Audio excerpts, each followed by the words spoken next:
Boa noite. Vamos então à nossa parte 3 do nosso vídeo do projeto de revogação da lei da alienação parental.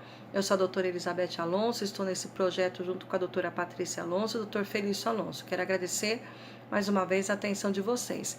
Nós vamos estar falando agora na última parte, que é o artigo 6º da lei da alienação parental. Antes disso, eu queria poder lembrar com vocês como é que é o procedimento ordinário dos processos cíveis em geral. Então, geralmente tem a petição inicial, a contestação, e em seguida o juiz dá o despacho saneador, né? E aí ele começa a determinar a produção de provas para que se faça a eventual perícia, ou oitiva de testemunhas, ou juntada de novos documentos. Em seguida vem as alegações finais e a sentença, né?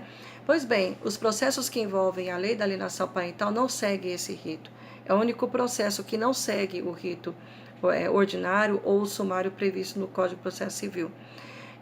Quando é feito a inicial e a contestação, em seguida o juiz determina as visitas assistidas e o estudo psicossocial. Quando é emitido o laudo, e na maioria dos laudos ela vem apontando a alienação parental dentro daquilo que nós expusemos na parte 2 do nosso vídeo, em seguida o juiz já começa a determinar a mudança das visitas, da visita assistida para uma modalidade mais ampla. E quando há resistência, muitas vezes, da criança, a criança não está querendo ir, ou há um temor por parte do outro genitor que está entregando a criança, por causa do grave risco que ela está incorrendo, o juiz ele começa a aplicar gradativamente as penalidades do artigo 6º. A lei da alienação parental é a única modalidade processual em que a condenação ela é dada antes da prolação de uma sentença e antes da instrução. Então, a fase instrutória do processo ela é interrompida e o juiz começa a focar na reaproximação da criança com esse genitor. Então, o que acontece? Em havendo uma falha na entrega dessa criança, havendo a primeira visita ou o primeiro convívio, o juiz declara a ocorrência de alienação parental. Ele não abre possibilidade de contraditório, porque a criança não está indo, porque a denúncia já existe e ela não foi averiguada adequadamente no estudo psicossocial. O juiz declara a ocorrência de alienação parental e vem a advertência ao alienador. Numa segunda etapa, ele amplia o regime de convivência para uma visita do dia, sem pernoite, ou uma visita quinzenal com pernoite. A criança já começa a entrar na área de risco, numa situação de risco, porque ela começa a ter convívio com esse genitor denunciado, sem a interferência, sem a presença, sem a assistência de nenhum outro adulto, né? Então sai das visitas assistidas e vai para essa visita individual, né, e isolada. Em seguida, pode acontecer do juiz determinar uma multa ao denunciante. Então, o que acontece? A partir daí, ele começa a ter um empobrecimento processual. Então, além dele poder não conseguir pagar assistente técnico, que geralmente cobra de 10 a 20, 30 mil reais para fazer esse laudo contraditório, depois ele pode, ele não tem dinheiro para pagar já o advogado, que essa altura do campeonato, o processo já caminhou um bom tempo, ele ainda é multado, ele é penalizado, então ele começa a não ter recursos, começa a minar na sua possibilidade financeira de prosseguir com a ação, porque agora ele está com uma multa para ser pago. E essa multa ela pode ser executada depois numa ação em apenso. O que acontece depois? Vem o tratamento, o acompanhamento psicológico. Quando fala biopsicossocial, esse termo é a psiquiatria. Passa a ter até um acompanhamento psiquiátrico. Ou seja, está a intenção de se atribuir um distúrbio psicológico ou psiquiátrico na pessoa que está denunciando e reporta-se a reação da criança ao convívio desse genitor a um problema, um distúrbio psicológico, psiquiátrico de quem está trabalhando. Veja bem, nós não temos divorciados ou pessoas separadas ou genitores loucos. São diagnósticos totalmente falhos, diagnósticos que são inverídicos na relação de parentalidade. Não existem genitores loucos, o que existem são denunciantes, e uma forma de desacreditar da denúncia é querer produzir novos laudos através desse artigo, querendo atribuir, desvalorizar a fala de quem está denunciando, colocando como problema psicológico ou psiquiátrico a ela. Essa técnica é um princípio da teoria da alienação parental do Richard Gardner, está tudo dentro das orientações que vêm da cartilha dele. Outra coisa que acontece nesse acompanhamento psicológico é que também acontece a dessensibilização da criança. O psicólogo tenta convencer a criança que conviver com o genitor, mesmo numa relação disfuncional, numa relação nociva e uma relação de risco com a criança, que é algo normal, que faz parte da afetividade, que pai é pai, mãe é mãe, é assim mesmo e tem que conviver. Então ela tenta persuadir a criança que ainda está num desenvolvimento ainda precoce ainda, para compreensão do seu risco, do seu perigo, tentar convencê-lo a conviver e aí nas visitas e aceitar esse genitor agressivo, abusador que está acontecendo. Outra coisa que acontece é a alteração da guarda para guarda compartilhada ou inversão e declarar a suspensão da autoridade parental. Aí é onde é o ponto máximo, porque nas inversões de guarda é onde a criança está totalmente vendida, está totalmente rendida ao abusador e a tudo que ele quer fazer, tanto para praticar os abusos e a violência e o controle para si, como também aliciar essa criança para as ilicitudes, tá?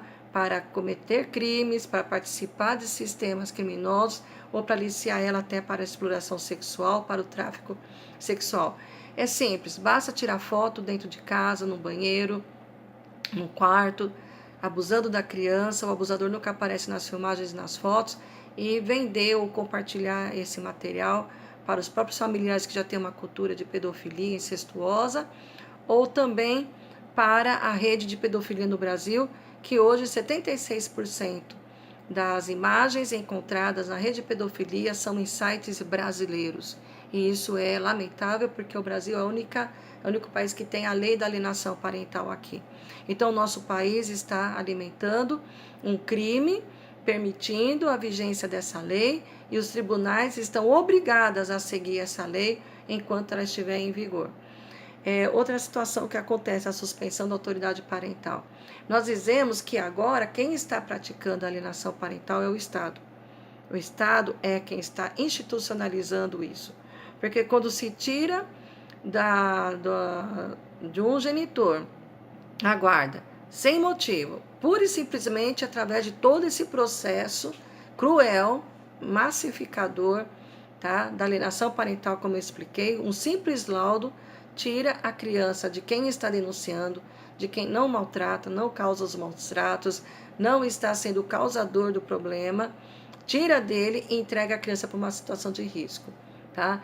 Então, está se tirando também o papel parental dessa pessoa na formação psicológica da criança. E o que é pior, tenta-se com um afastamento prolongado, e tem juízes determinando afastamento de 1 ou 2 anos, tá?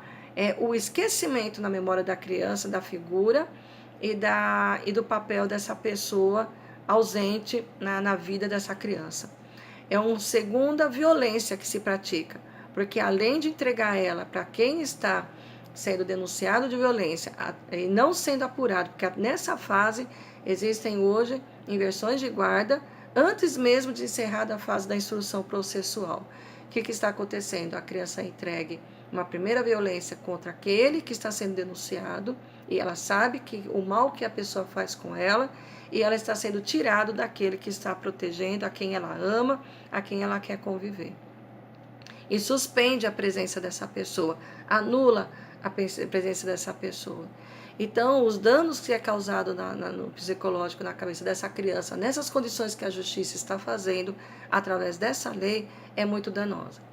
Outra situação que essa lei, ela veio com viés próprio, né, para proteção, e de uma forma muito sagaz, de uma forma até muito, muito cruel. Ele diz que quando não é entregue a criança para as visitas de quem está sendo denunciado, e aí, portanto, né, esse denunciado usa a alienação parental como mecanismo de defesa, é o genitor que está denunciando leva a criança até a casa do denunciado e a entrega. E no caminho a criança pergunta: poxa, você sabe que eu não não quero ir com a pessoa, você sabe tudo o que ela fez comigo, por que você está levando e me entregando? É como se a pessoa que protege agora está traindo ela. Então isso é proposital, isso foi feito dentro de um sistema próprio, de um sistema engrenado para isso, tá? Para que toda a situação fique na mão de quem está denunciado. Nós não podemos fechar os olhos para a violência, nós não podemos entender que todas as famílias estão estruturalmente sadias, que os relacionamentos parentais são saudáveis, mas nós temos uma porcentagem grande e que vem crescendo no nosso país nos últimos 8 anos, de violência, de abusos infantis, de abusos sexuais, de pedofilia e de crianças morrendo, adolescentes sendo mortos por familiares, porque como queima de arquivo e elas estão sendo caladas das violências que estão sendo praticadas. Tá? O pacto do silêncio, o pacto do segredo, a ameaça se abrir a boca, se delatar, agora está institucionalizado dentro das nossas varas de família, das nossas varas, inclusive também de infância e juventude, e eu quero fazer a relação disso tudo com o processo crime. No artigo 4, os processos que têm alienação parental sofreram a tramitação prioritária, está contido no artigo 4, e há um projeto de lei do senador Ronaldo Caiado, aprovado no Senado, tramitando na Câmara, ressaltando isso, ou seja, é uma repetição do artigo 4, porque a inversão de guarda, antes mesmo do encerramento da investigação da delegacia e antes mesmo da denúncia da promotoria, ela faz cair o objeto na esfera penal. Porque aí a denúncia ela passa a não ser investigada, uma vez que vítima, né, a vítima do abuso sexual, da violência, agora está sob a guarda do réu, do que está sendo criminalizado. Então, com isso, perde-se objetação penal. Por isso que as inversões de guarda, elas acabam ocorrendo prioritariamente, numa tramitação prioritária, antes do encerramento da investigação criminal. O que é errado. Tá? O processo de família ela tem que se submeter à vara criminal porque ela tem a competência absoluta por lei constitucional. O crime tem que ser investigado antes de qualquer condução de processo paralelo atrelado a ele, atrelado ao objeto da investigação. Os processos deveriam ser parados, deveriam ser aplicados o artigo 130 do ECA, que é o afastamento cautelar da vítima com o convívio do seu agressor, até que a investigação seja encerrada, e aí sim as varas de família tomarem a decisão de dar ou não as visitas e a guarda que é pedido por aquele que está sendo denunciado. Então, a lei da alienação parental, ela foi criada nesse viés. Se a lei foi propositalmente criada nesse viés e há um lobby muito grande querendo que não revogue ele, é porque interesses outros estão sendo feitos e relevados muito mais graves do que simplesmente o convívio pacífico parental. Porque quando o genitor não há sinais ou provas daquilo que está acontecendo, em primeiro lugar, a criança ela não rejeita com quem ela convive e com quem ela tem relacionamento saudável. Mesmo por interferência de quem quer que seja, ela não rejeita. Se ela é colocada, perguntada, questionada sobre os pais com quem ela convive, se é relacionamento saudável, ela não mente. A criança, ela não mente, ela não esconde a informação. Acontece que ela está sendo calada através da lei da alienação parental. Tudo que ela fala e denuncia o genitor está sendo feita como falsas memórias, interferência psicológica de quem está protegendo e denunciando, e assim a criança é desacreditada e colocada nas mãos de quem está agredindo. Então essa lei veio a proteger os genitores agressores. A quem a lei foi feita objeto? A quem a lei protege? O objeto dela é os agressores. Então cabe lembrar que a justificativa da PL que gerou a Lei da Alienação Parental, a PL 4.053/2018, ela foi formada por ONGs da igualdade parental, predominantemente masculina, porque querendo esse tipo de situação para querer ganhar as guardas em detrimento de desqualificar o outro genitor e também porque os índices do nosso país estão provando que a violência doméstica e os abusos contra crianças estão sendo praticados por aqueles que não estão cultivando o relacionamento saudável e as quais o interesse dessa lei está os protegendo.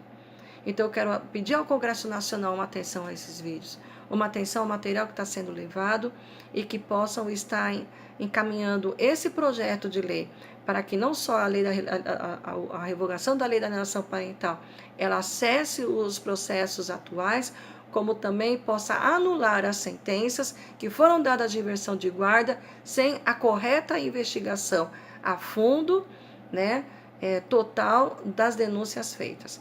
Quero agradecer a atenção de vocês, eu quero que vocês leiam a justificativa sobre esse prisma da PL 4053/2008, que originou a Lei da Alienação Parental, e o nosso projeto de lei para a revogação dessa lei, a justificativa, para que vocês possam estar tomando as providências que precisam e cessar esse infanticídio que está acontecendo no nosso país. Nós estamos fazendo isso em defesa das crianças que estão sendo colocadas em situação de risco. Muito obrigada.